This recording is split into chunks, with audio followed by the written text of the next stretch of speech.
Welcome students. इस video में हम बात करेंगे हिस्ट्री ऑफ इकोनॉमिक थॉट और आज का टॉपिक है economic ideas of Paul A Samuelson. Paul Anthony Samuelson के द्वारा जो दिए गए इकोनॉमिक आइडियाज़ हैं उनके बारे में हम इस वीडियो में बात करेंगे। पॉल ए सैमुअल्सन ने अलग अलग इकोनॉमिक आइडियाज़ दिए हैं अपने। उसमें सबसे पहला जो आइडिया है वो है रिवील्ड प्रेफरेंस थ्योरी।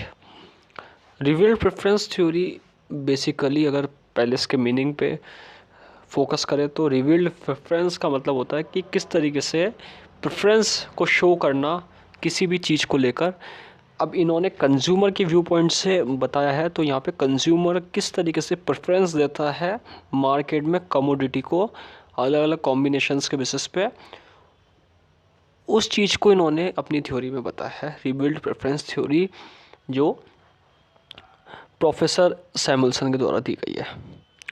इन्होंने प्रेफरेंसेस के बारे में शो करा है कि किस तरीके से कंज्यूमर प्रेफरेंस करता है किसी भी कमोडिटी को लेकर। अलग अलग कमोडिटी में से एक कॉम्बिनेशन यहाँ पे सेलेक्ट करता है और उस कॉम्बिनेशन में से ऑल्टरनेटिव को चूज़ करता है। ऑल्टरनेटिव में से फिर वो जिस गुड्स के ऊपर या जिस कमोडिटी के ऊपर उसकी प्रेफरेंस ज़्यादा रहती है उसको यहाँ पे वो एक ट्रांजिटिविटी के तहत, यानी कि एक कॉम्बिनेशन से दूसरे कॉम्बिनेशन पे आने के बाद लास्ट कॉम्बिनेशन में वो प्रोडक्ट को यहाँ पे या वो कमोडिटी को यहाँ पे चूज़ करता है, जो कंज्यूमर की थिंकिंग को शो करता है कि कंज्यूमर एक रैशनल पर्सन माना गया है। तो जो कंज्यूमर है वो एक तरीके से अलग अलग कॉम्बिनेशंस में से, ऑल्टरनेटिव कॉम्बिनेशंस में से कमोडिटी को सेलेक्ट करता है और एक कंज्यूमर की प्रेफरेंस के ऊपर है। कंज्यूमर किस प्रोडक्ट को, किस कमोडिटी को यहाँ पे प्रेफर करता है, कंज्यूमर की थिंकिंग क्या है, कंज्यूमर की नीड क्या है, उसके बेसिस पे यहाँ पे प्रेफरेंस बनती है। So in reveal preference theory the consumers is suppose to reveal his preferences, यानी कि वो प्रेफरेंस को शो करता है कि किस कॉम्बिनेशन के बेटर में, जैसे कि फ्रूट्स का कॉम्बिनेशन ले लीजिए। फ्रूट्स के एग्जांपल में अगर एप्पल ऑरेंजेस का हम कॉम्बिनेशन ले रहे हैं तो कंज्यूमर की नीड दोनों गुड्स की है, बट कंज्यूमर किस प्रोडक्ट की तरफ, किस कमोडिटी की तरफ जाता है वो उसका एक सेटिस्फेक्शन के लेवल पे शो होता है। When a consumer select a combination out of various alternative combinations open to him, he reveals his preference. जैसे जैसे वो कॉम्बिनेशन आगे बढ़ाता जाएगा ऑल्टरनेट्स में से, वैसे वैसे जैसे कि ए से बी पे गया, फिर बी गुड से सी पे गया, तो इस तरीके से कॉम्बिनेशन बढ़ाने पर लास्ट में मोर गुड्स से लेस गुड्स पे वो आ जाएगा, यानी कि मोर कमोडिटी से लेस गुड्स कमोडिटी पर आ जाएगा। सो जैसे जैसे वो लास्ट गुड पे आएगा उसकी प्रेफरेंस पता चलेगी कि वो किस गुड पे जाना चाह रहा है। He reveals his preference over all other alternative combination. उसका जो प्रेफरेंस है वो सारे कॉम्बिनेशन से धीरे धीरे बनता है। अगर इसका अजम्पशंस की बात की जाए तो इसमें कुछ अजम्पशन है, जैसे कि कंज्यूमर यहाँ पे मैक्सिमम सेटिस्फैक्शन गेट करना चाहता है, इसलिए कंज्यूमर को एक रैशनल पर्सन माना है, यानी कि समझदार व्यक्ति माना गया है कि मैक्सिमम सेटिस्फैक्शन के लिए वो प्रेफरेंस को मोर गुड्स से लेस गुड्स पे ले आता है या फिर प्रेफरेंस को रिवील करता है। Second point, it assumes consistency of consumer behaviour. ये कंज्यूमर बिहेवियर को शो करता है। If A is preferred to B in one situation, B can not be preferred to A in other situation. यानी consumer एक goods से एक situation से दूसरी सिचुएशन पर आएगा तो वापस से वो पुरानी सिचुएशन में नहीं आएगा। जैसे कि ए से बी पे आने के बाद बी से ए पे नहीं आएगा, इसी तरीके से वो एक कंसिस्टेंसी रखेगा अपने कमोडिटी को सेलेक्ट करने में, अपने सेटिस्फेक्शन को सेलेक्ट करने में। So that is a biggest एक रोल प्ले करता है कंज्यूमर की कंसिस्टेंसी, जो कि कंज्यूमर की प्रेफरेंस को रिवील करता है। थर्ड पॉइंट है the theory is based on the assumption of transitivity, यानी कि लगातार कंसिस्टेंसी रहेगी इसमें। कंज्यूमर अगर ए बी सी पे जाएगा तो यानी कंज्यूमर ए से सीधा सी पर आया है, ये एक पॉइंट मान देखा गया इसमें। If A is prefer to B than B to C then the consumer must prefer A to C. Consumer A से सी पर आ रहा है। The consumer prefer a combination of more goods to less in any situation. किसी भी situation में ज़्यादा goods से कम गुड पे आने की कॉम्बिनेशन को यहाँ पे शो करा गया। So that is a point denoted by A Samuelson, Paul Samuelson के द्वारा जो बताया गया है कि कंज्यूमर का एक इसमें अजम्पशन लिया गया है, कंज्यूमर एक कॉम्बिनेशन का जो ज़्यादा है उससे कम गुड्स के कॉम्बिनेशन पे आएगा ही आएगा। सेकेंड पॉइंट में देखा जाए बिजनेस साइकिल्स में कंज्यूमर के एक बिजनेस साइकिल के बेसिस पे समझाया गया है। ये कंज्यूमर वाला पहले हमने पढ़ लिया। अब सेकंड जो थ्योरी उन्होंने दिया, आइडिया दिया, वो बिजनेस साइकिल का दिया है। बिजनेस साइकिल जो है वो model of multiplayer accelerator interaction से बना हुआ है, जिसमें इनकम प्रोपोगेशन को समझाया गया है कि इनकम का किस तरीके से प्रोपोगेशन बना है, इनकम किस तरीके से डिनोट की गई है अलग अलग टाइप ऑफ सिचुएशंस में, जो कि सैमुअल्सन के मॉडल ऑफ बिजनेस साइकिल में बताया गया है। अगर देखा जाए तो सैमुअल्सन ने इसमें इनकम के कुछ पॉइंट्स बताए जो बिजनेस सेक्टर्स में आते हैं। इनकम का चेंजेस होना, एक्सप्लोसिव होना, इनकम का फ्लक्चुएशन आना, जो कि एक ग्रेटर सक्सेस को यहाँ पे शो करता है बिज़नेस की, कि बिज़नेस कितना आगे बढ़ रहा है। जितना ज़्यादा मल्टीपल होगा इनकम का, उतना ज़्यादा यहाँ पे आउटपुट बढ़ेगा, जितना ज़्यादा आउटपुट बढ़ेगा उतना इनकम क्रिएट होगा।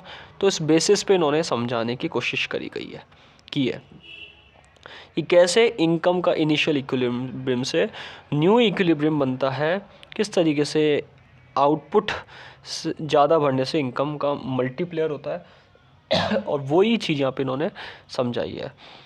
इन्होंने interaction between multiple and accelerator बताया, जिसमें अलग अलग पैटर्न ऑफ इनकम को शो करा गया है। लगभग 5 ऐसे पैटर्न बताए इन्होंने जो कि इनिशियल इक्विलिब्रियम से फाइनल इक्विलिब्रियम बने हैं, और एक इन्वेस्टमेंट के मल्टीप्लायर से यहाँ पे इनकम के मल्टीप्लायर को शो करा गया है।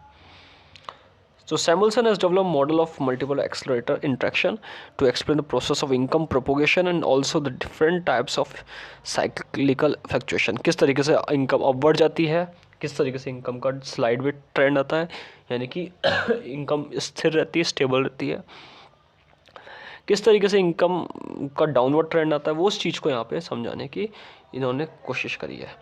अपनी थ्योरी में इन्होंने कुछ पॉइंट बताया, जैसे कि autonomous increase in the level of investment raises income by a magnified amount depending upon the value of the multiplier. This increase in income further induces the increase in investment through the acceleration effect. यानी कि इन चीज़ों दोनों को complementary बताया।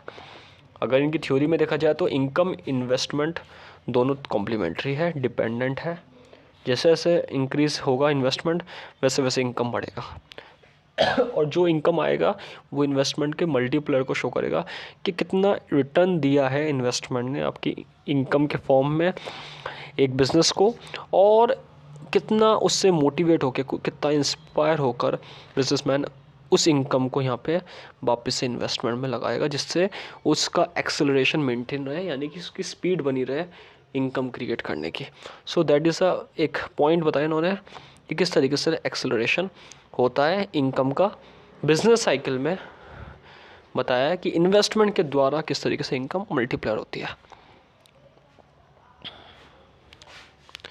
उसके बाद इन्होंने अपने इसी में बताया गया बिजनेस साइकिल में the increase in income bring increase in aggregate demand goods and services. इसका एक एडिशनल फॉर्म बताया कि जैसे जैसे इनकम बढ़ेगी वैसे वैसे एग्रीगेट डिमांड भी बढ़ेगा। To produce more goods we require more capital good for extra investment is undertaken. जितना ज़्यादा आप गुड्स बनाएंगे उतना कैपिटल गुड की रिक्वायरमेंट होगी, मशीन्स की रिक्वायरमेंट होगी, टेक्नोलॉजी की रिक्वायरमेंट होगी, और एक्स्ट्रा इन्वेस्टमेंट भी यहाँ पे अंडरटेकन में करा जाएगा। तो इनकम बढ़ने से 2 चीज़ें बढ़ती है, एक तो एग्रीगेट डिमांड और एक investment. Aggregate demand of consumption goods की और एक कैपिटल गुड्स की जो इन्वेस्टमेंट के काम में आता है। और यही इस रिलेशनशिप को इन्होंने इनकम इन्वेस्टमेंट रिलेशनशिप बताया, जिसमें म्यूचुअल इंट्रैक्शन है दोनों का, यानी कि इन्वेस्टमेंट अफेक्ट करता है इनकम को एंड वाइस वर्सा, यानी कि इनकम भी इफेक्ट करता है इन्वेस्टमेंट को। तो investment affect income and income effect investment in this the process of income and employment fluctuations, यानी कि एम्प्लॉयमेंट और इनकम के फ्लक्चुएशन में इन्वेस्टमेंट और इनकम अफेक्ट कर रहा है एक दूसरे को। अगर आगे देखा जाए सोशल वेलफेयर फंक्शन के पॉइंट ऑफ व्यू में, तो इन्होंने एक अपना फैक्टर बताया है कि इंडिविजुअल जो है वो सोसाइटी पे डिपेंड है, इससे सोशल वेलफेयर भी ज़रूरी है। इसमें इन्होंने ये बताया कि किसी तरीके से भी, चाहे वो इकोनॉमिक हो चाहे वो नॉन इकोनॉमिक हो, सोसाइटी डिपेंड दोनों पर रहती है। इकोनॉमिक फैक्टर पर भी रहती है सोसाइटी, जो भी हमारी सोसाइटी चल रही है, सोसाइटी की जो जितनी भी एक्टिविटी हो रही है, सोसाइटी की जो इन्वेस्टमेंट हो रहा है, सोसाइटी की जो सर्विसेज हो रही है, वो सारी इकोनॉमिक एक्टिविटी और नॉन इकोनॉमिक एक्टिविटी दोनों पर डिपेंड है। इससे दोनों फैक्टर्स अफेक्ट होता है। नॉन इकोनॉमिक फैक्टर से भी अफेक्ट होता है जिसमें कि प्रॉफिट मेकिंग नहीं है, और फैक्टर जो इकोनॉमिक है वो उससे भी इफेक्ट हो रहा है जिसमें प्रॉफिट मेकिंग का एम रखा गया है। So Samuelson makes use of his social welfare function which describe the factors on which the welfare of all individuals in society depend। यानी कि जितनी भी सोसाइटी है, जितने भी इंडिविजुअल्स है, वो सारी सोसाइटी पे डिपेंड है। इनका एक रोल होना चाहिए यहाँ पे सोसाइटी डेवलपमेंट के लिए, और वो दोनों फैक्टर्स अफेक्ट है, चाहे वो इकोनॉमिक हो चाहे वो नॉन इकोनॉमिक हो, दोनों फैक्टर्स अफेक्ट है। इसलिए इंडिविजुअल को हर तरीके से इकोनॉमिक और नॉन इकोनॉमिकली सोसाइटी को डेवलप करने में या सोशल वेलफेयर के पॉइंट को ध्यान रखना चाहिए, जिससे हमारी कंट्री का इकोनॉमिक डेवलपमेंट भी तेज़ी से हो। इसलिए इस पॉइंट को इन्होंने शो करा है। The amount of each and every kind of goods consumed and services performed, the amount of capital investment undertaken and so on। तो जितने भी गुड्स कंज्यूम हो रहे हैं, जितने भी इन्वेस्टमेंट हो रहा है, वो सोसाइटी से अफेक्ट है ही, इसलिए सोशल वेलफेयर भी इम्पॉर्टेंट मानी गई है। Social welfare function possess some special properties which give it an edge of superiority over the earlier ones। जैसे कि अगर देखा जाए फिलिप कर्व में अभी हमने पढ़ा था सोशल वेलफेयर का पॉइंट, उसी तरीके से इन्होंने बता रखा है कि सोसाइटी के ईच एंड एवरी एलिमेंट को यहाँ पे ध्यान रखना ज़रूरी है, सोशल डेवलपमेंट ज़रूरी है। So that is a point जिसमें सोसाइटी के डेवलपमेंट की बात इन्होंने करी है।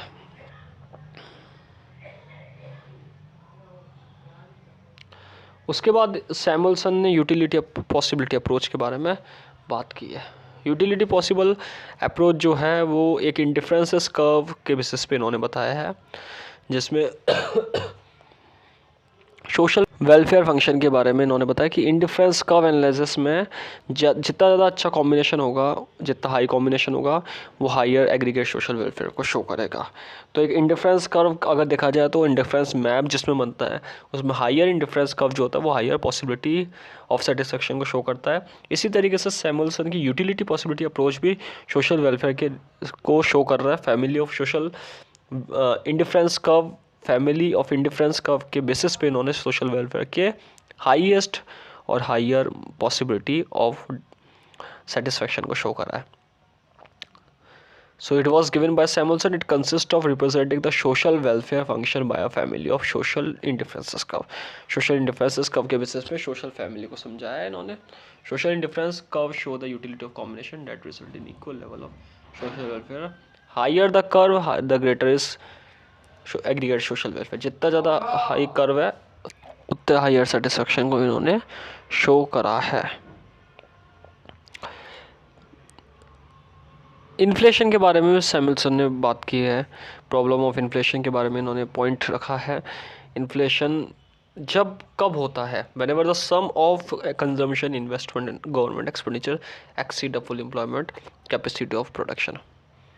तो ये चीज़ें जब बढ़ जाती है, कंजम्पशन, इन्वेस्टमेंट, गवर्नमेंट के खर्चे फुल एम्प्लॉयमेंट कैपेसिटी से भी ऊपर, यानी कि एक पॉइंट ऐसा जहाँ पे इनकम और एक्सपेंडिचर का इक्विलिब्रियम डिसइक्विलिब्रियम में बदल जाता है, खर्चे ज़्यादा हो जाते हैं, तो उस समय क्या होता है, महंगाई बढ़ती है। जितना ज़्यादा खर्चे करेंगे, डिमांड बढ़ेगी, उतना महंगाई होगी, क्योंकि सप्लाई इतनी नहीं होती है, और महंगी होने पर ये इन्फ्लेशन की प्रॉब्लम आती है। ये भी फिलिप कर्व में इन्फ्लेशन का पॉइंट समझाया था। He give a welfare interpretation of concept of national income. He has suggested a Leontief type input output structure के बारे में इन्होंने बताया है, इसको सजेस्ट करा इन्होंने, और इन्होंने अपनी इंटरप्रिटेशन दी है नेशनल इनकम के बेसिस पे भी वेलफेयर की, जिसमें इन्फ्लेशन का पॉइंट रखा है कि इन्फ्लेशन नहीं होना ये प्रॉब्लम नहीं, इन्फ्लेशन ज़्यादा होना ये प्रॉब्लम है। इन्फ्लेशन ज़्यादा बढ़ेगा, इन्फ्लेशन होना ये कोई पॉइंट है नहीं, लेकिन इन्फ्लेशन जब ज़्यादा होगा, इन्वेस्टमेंट, कंजम्पशन, गवर्नमेंट एक्सपेंडिचर ज़्यादा होंगे, तो यहाँ पे एक इन्फ्लेशन प्रॉब्लम बहुत ज़्यादा बढ़ जाएगी। So he gave a welfare interpretation of the concept of national income. He suggested Leontief type input-output structure. He has written an important theorem in the pure theory of normative growth in his linear programming and economic analysis. इन्होंने एक इसकी theorem बनाई है in the pure theory of normative growth के basis पे इन्होंने बताया, और इसमें इन्होंने लीनियर प्रोग्रामिंग इकोनॉमिक एनालिसिस में इन्होंने इन्फ्लेशन के पॉइंट को रखा है कि इन्फ्लेशन क्या होता है और उसका क्या इम्पैक्ट है। तो सैमुअल्सन के जो द्वारा दिए गए जो पॉइंट्स है उसको हमने पढ़ा है, रीड करा है, उसमें देखा कि क्या क्या दिक्कत है, क्या क्या पॉइंट्स है और कौन कौन से अजम्पशंस है, वो सब पॉइंट को हमने मेनली देखा है, जिसमें प्रेफरेंस से लेकर यूटिलिटी अप्रोच से लेकर इनकी थ्योरी जो दी गई है, आखिरी थ्योरी अगर हमने बात की थी कि इन्फ्लेशन वाली, और सोशल वेलफेयर फंक्शन भी देखा, बिजनेस साइकिल को भी समझा। ये कुछ पॉइंट्स ऐसे जो सैमुअल्सन के इकोनॉमिक आइडियाज़ को शो करते हैं। आगे आने वाली वीडियो में हम बात करेंगे और भी इकोनॉमिक थॉट के बारे में। इस वीडियो में हमने सैमुअल्सन के थॉट को एक फॉर्म में देखा है, उसके कुछ पॉइंट्स देखे हैं और फिर उनको एनालाइज करने की कोशिश करी है। Thank you.